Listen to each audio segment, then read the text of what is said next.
Hola, vamos a continuar con la parte 2 de la introducción al Framework JUnit 5. En la parte 1 vimos el sistema que consistía de un inventario o un catálogo de libros, el objeto libro en sí mismo, y habíamos modelado el pedido del libro o el requerimiento de un libro nuevo o de varios libros que se deberían descontar del catálogo, y para eso habíamos hecho una interfaz y la implementación de esa interfaz de una manera muy sencilla. Después creamos nuestro primer test donde nos valimos del framework de JUnit para hacer nuestra primer test que en teoría era de la creación de un pedido de un libro. Ahora vamos a continuar desde ese punto y vamos a introducir nuevas anotaciones que tienen que ver con el ciclo de vida de los tests. ¿Ok? Empecemos, vamos viéndolo a medida que vamos haciendo los ejemplos, así se hace un poquito más ameno. Vamos a hacer un nuevo test ahora, supongamos que de un libro que no existe. Invalid book. Invalid book. Ok. Entonces, de nuevo, me dupliqué el test intencionalmente, que hasta este punto me sirve absolutamente todo. Y ahora voy a hacer el pedido de un nuevo libro, y este libro lo voy a llamar Book 4. Bien. Cuando, y vamos a ir a, a la lista de libros que están dentro del Loan Books. Y vamos a dejar el libro 4. ¿Qué esperaría yo en este caso? Que al momento de registrar esta petición, en realidad yo quiero que falle. ¿Ok? ¿Por qué? Porque el libro no existe en el catálogo. Entonces yo que estoy haciendo el test, esperaría que esto falle, que falle con una excepción. Así que acá vamos a introducir un assert nuevo que es bastante útil, que lo van a usar en muchas oportunidades, que es la de probar que cuando hacen algo inválido, que debería, o que mandan un argumento inválido, o que genera un estado inválido en su sistema y debería generar una excepción, ustedes puedan usar esta aserción para comprobarlo. En este caso vamos a decir que es un illegal argument, ¿ok? Y que este assert te pide ejecutar una función con el código con lo que vos querés chequear. ¿Ok? Entonces ahora vamos a hacer el mismo registro, register load, lo vamos a hacer acá adentro. Para los que no estén familiarizados, esto es una forma de escribir un método, pero de forma abreviada, que en realidad es una función que existe a partir de Java 8, pero yo se lo simplifico de esa forma para no introducir un tema nuevo en este punto. Perfecto, listo, ya está mi test. Yo espero que al llamar al register load con este pedido que tiene un libro que no existe, me falle con una excepción. Corremos el test y me falla el test. ¿Y qué me dice? Bueno, dice, se esperaba una excepción, pero no se obtuvo nada. O sea, no se obtuvo una excepción. Puede ser un poco contradictorio esta vez, porque lanza una excepción de que no se lanzó una excepción, que es precisamente el assert. Bueno, entonces acá tenemos que ir a corregir nuestro código, nuestra implementación. El test está bien. Entonces, vamos a ir a la implementación. ¿Y qué deberíamos hacer nosotros acá en este punto? Que esto es una de las cosas para que te sirven los tests, ¿no? Decir, bueno, pará, si me falló es porque yo no estoy chequeando, puedo ver claramente, que el libro exista en mi catálogo antes de intentar eh, sumarlo a los pedidos y removerlo de catálogo. Bueno, entonces, ¿qué podríamos hacer acá? Vamos a hacer un if no, vamos a hacer así, mira, vamos a hacer un poco más, un poquito más sofisticado. Eh, no es el setter, es el getter.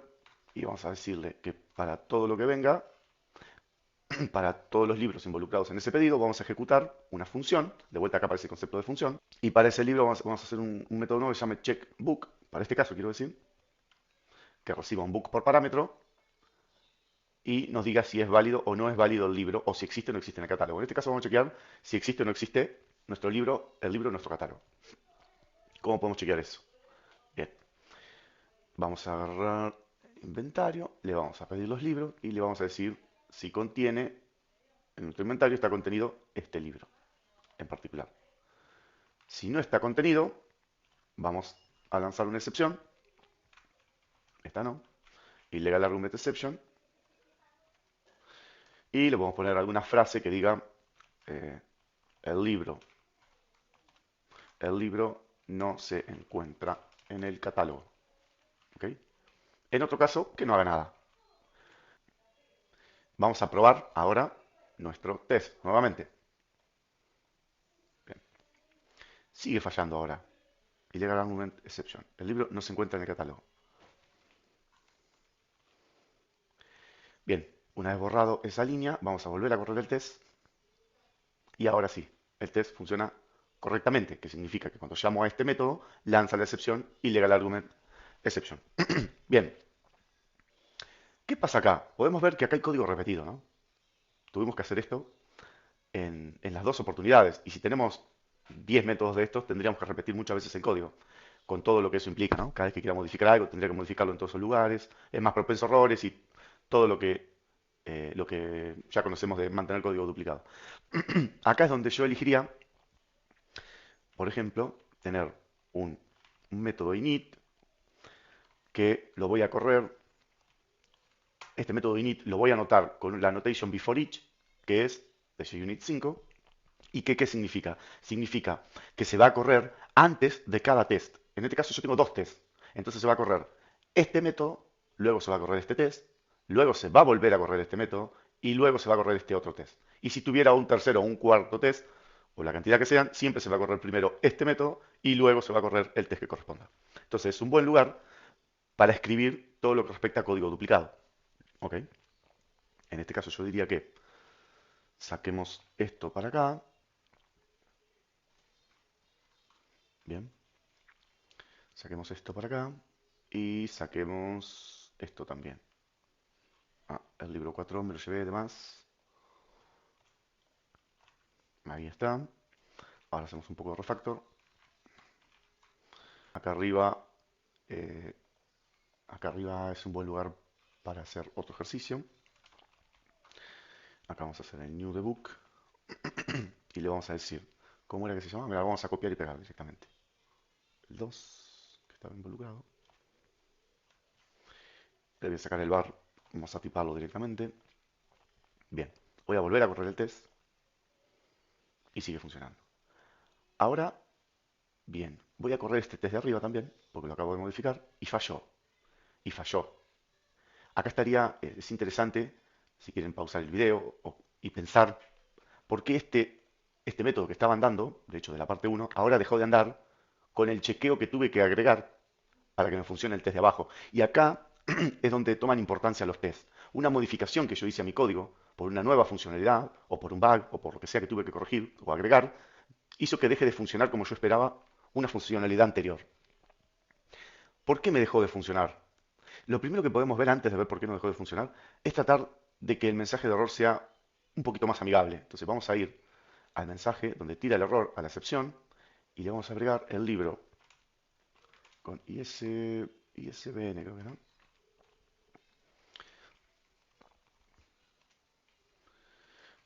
Ahí, y acá vamos a decir book.getISBN, no se encuentra bien.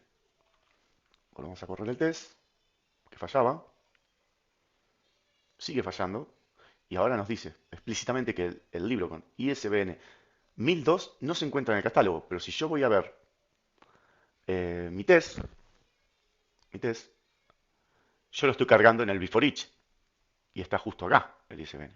¿Por qué no me anda? Bueno, no me anda porque si yo voy a ver mi clase book, no le definí el método equals, no se lo sobreescribí. Entonces, ¿qué es lo que está pasando? Cuando yo estoy haciendo el constraint siempre, vamos a verlo directamente en el código. Es más, lo podemos debuguear a esto. Vamos a debuguearlo. Acá estoy en el IPL, acá se hace el chequeo. Vamos a poner un breakpoint. Vamos a correr el test, pero en modo debug.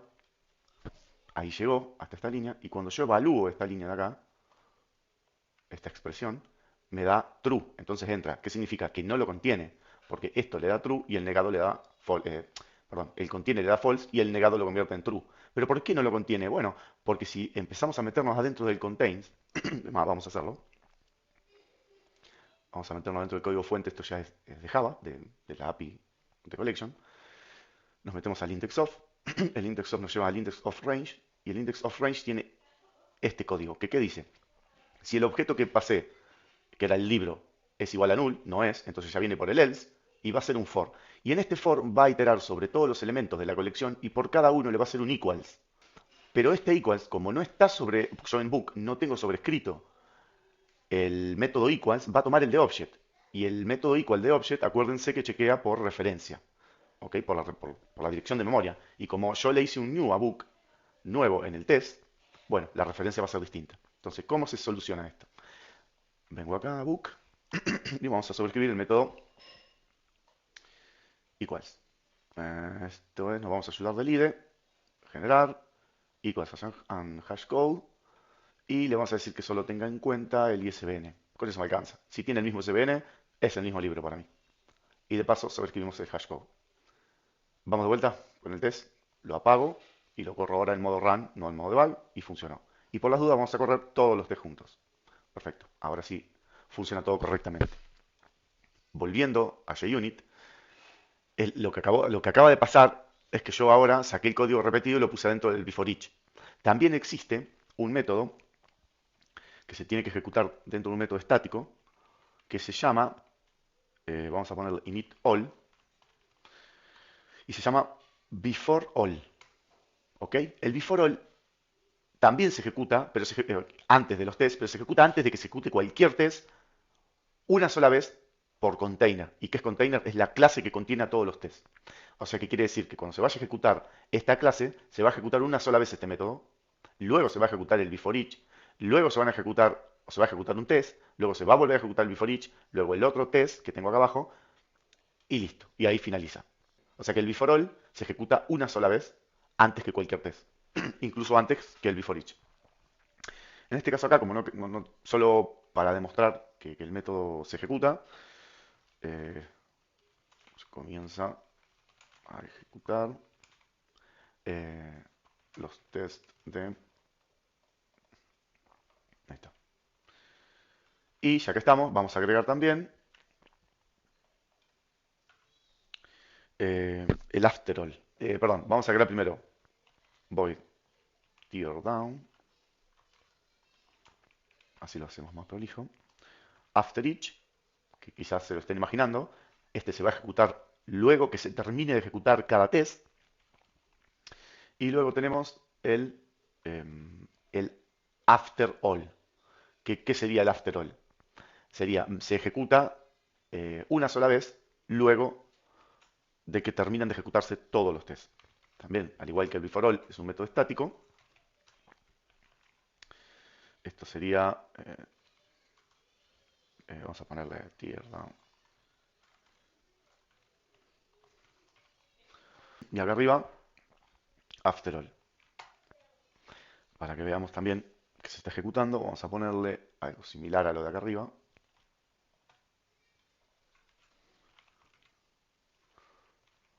Ahí está, pero se finaliza de ejecutar. Y lo mismo para el teardown. Se ejecuta after, vamos a ponerle exactamente como figura. Y para que nos quede en todos lados, así lo vemos a nivel logs, vamos a ponerlo acá, se ejecuta así, before each. Bueno, a ver ahora vamos a correr todos los tests de nuevo. Y si vamos, hacemos clic acá arriba en el root, en el container nuestro de los tests, podemos ver que primero se ejecutó el before each, el before all, perdón, luego el before each, luego se ejecutaron los tests, pero no figura acá, lo podemos agregar para así que nos queda bien. Así podemos ver toda la secuencia. Vamos a poner se ejecuta y el nombre del test. ¿Ok? Y vamos a hacer lo mismo con el test de abajo. Se ejecuta y el nombre del test. Vamos a correr de vuelta. Y ahora sí. Se ejecuta el before all, se ejecuta el before each, se ejecuta el primer test, que nunca podemos saber en realidad el orden de los tests. Este orden que está acá, que es un orden a nivel, digamos, programático, no da orden de ejecución para JUnit. Podría ejecutarse primero este test y luego este test. Y voy a hacer acá un paréntesis. Es importante que no asuman que un test se ejecuta antes que el otro. Entonces, yo no debería ejecutar un test que, por ejemplo, guarde un dato en una colección y que el siguiente test tome ese dato como válido y haga un chequeo o una asunción sobre eso. No, los tests tienen que ser independientes entre sí. No deben depender de que se haya ejecutado o no estos tests o otras clases con otros tests anteriores o posteriores. ¿Ok? Eso es importante. Cuando acá estamos viendo un conjunto de test muy sencillos y acotados y podemos mantener el orden más o menos de qué se va ejecutando.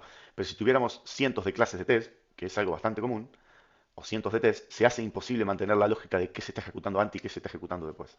Entonces, los test tienen que ser independientes, en lo posible tienen que ser también independientes del entorno en el que corren. Tienen que correr en tu IDE o tienen que correr en un pipeline o tienen que correr en cualquier otro lugar, sin importar que exista una base de datos externa en un servidor o una base de datos local en tu máquina.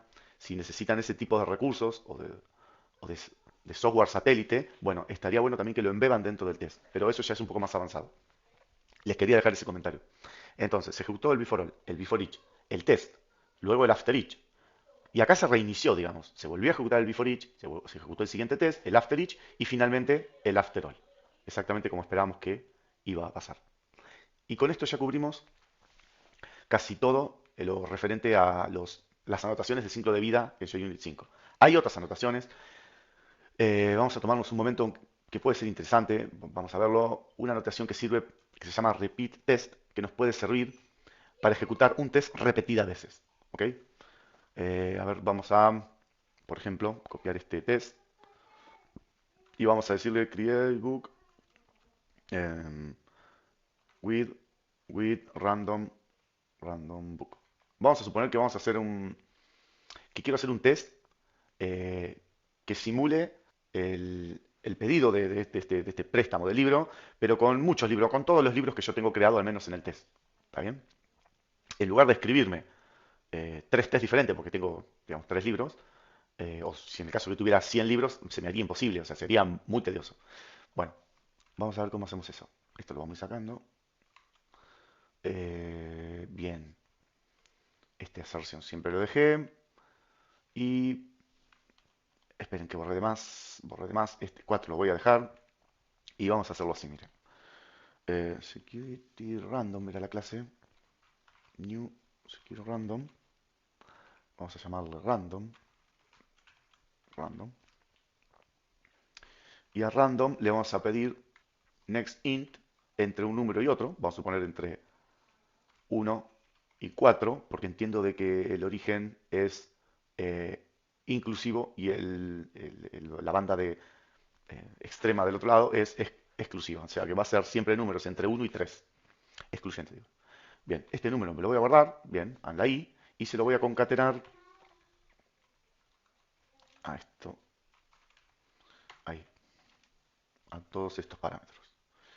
Bien, bien, entonces acá se va a generar un número randómicamente y vamos a ir a hacer los pedidos. Pero esto yo ahora no lo quiero ejecutar una vez. Voy a usar la notation repeat test para decirle que lo ejecute, por ejemplo, 10 veces. Y como es random, muy probablemente va a testear todos los casos que tenemos, que son 3 nada más. Vamos a probar el test. Ahí está, pero fallaron todos. Veamos por qué. Ah, me quedó mal esto de acá, me quedó mal la aserción, me quedó mal la aserción. Vamos a cambiar la aserción por esta que teníamos acá. Entiendo.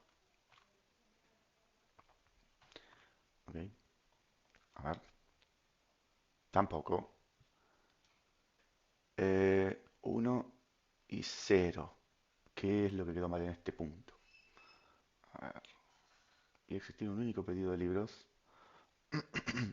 Me parece que algo quedó mal acá. Ya sé que no le hice el registro. Al borrar la aserción, me quedé sin el registro. Ahora sí, vamos de nuevo. Perfecto. Ahí, bueno, corrí todos de paso.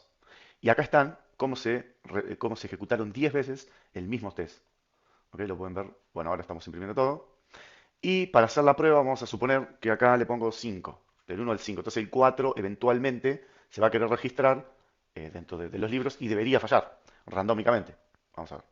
Lo ejecuto. Ahí está. En 3 veces de las 10 falló. Y de hecho ahora nos dice que falló exactamente porque se intentó hacer el pedido de un libro que no existe. En este caso siempre es el 1004. Debería ser. Ahí está. Perfecto. Bueno, con esto cerramos, aunque sea el tema de las anotaciones básicas de JUnit 5. Y quizás podemos hacer una parte 3 si nuestro sistema usara Spring, el framework de Spring. O si usara una base de datos, también podríamos ver de hacer una parte 3 con eso.